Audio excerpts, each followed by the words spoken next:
شکریہ آپ کا۔ ابھی آپ کو بتائیں کہ بھیرا میں بھی انتظامیہ حرکت میں آ چکی ہے۔ اسسٹنٹ کمشنر کی نگرانی میں تجاوزات کے خلاف آپریشن کامیابی سے جاری ہے۔ انتظامیہ کا کیا کہنا ہے، جانتے ہیں نمائندہ 7 نیوز نوید جاوید سے۔ نوید، اس حوالے سے آگاہ کیجیے گا۔ جی بالکل، بھیرا وقت پنجاب بھر کی طرح ناجائز تجاوزات کے خلاف آپریشن کیا جا رہا ہے، اور اس وقت سرکولر روڈ، لاری اڈا، بھیرا ملکوال روڈ پر آپریشن کیا جا رہا ہے۔ اس وقت ہمارے ساتھ اسسٹنٹ کمشنر بھیرا میاں احسن رفیق موجود ہیں، ان سے پوچھتے ہیں۔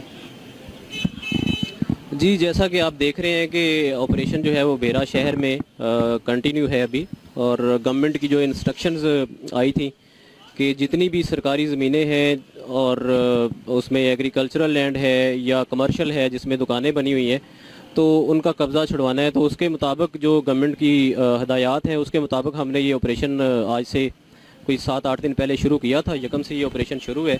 تو اس میں ابھی تک ہم نے کافی ساری دکانیں جو ہیں کمرشل تھیں، اس میں کچھ میونسپل کمیٹی کی بھی تھیں، کچھ ادروائز جو سرکاری زمین ہے، تو کروڑوں روپے کی جو سرکاری جو اراضی ہے وہ ہم نے واگزار کرا لی ہے۔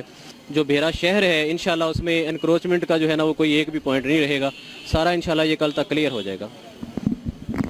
بہت شکریہ۔ اس وقت اسسٹنٹ کمشنر احسن رفیق ہمارے ساتھ موجود تھے، اور وہ بتا رہے تھے کہ آپریشن یہ پنجاب حکومت کی ہم پر جاری ہے اور یہ آپریشن بالکل کروڑوں کی اراضی واگزار کروا لی گئی ہے۔ نوید، بہت شکریہ اپڈیٹ کرنے کے لیے۔ وزیر اعلیٰ کی کلین اینڈ گرین پنجاب مہم ڈیجکوٹ میں بھی کامیابی سے جاری۔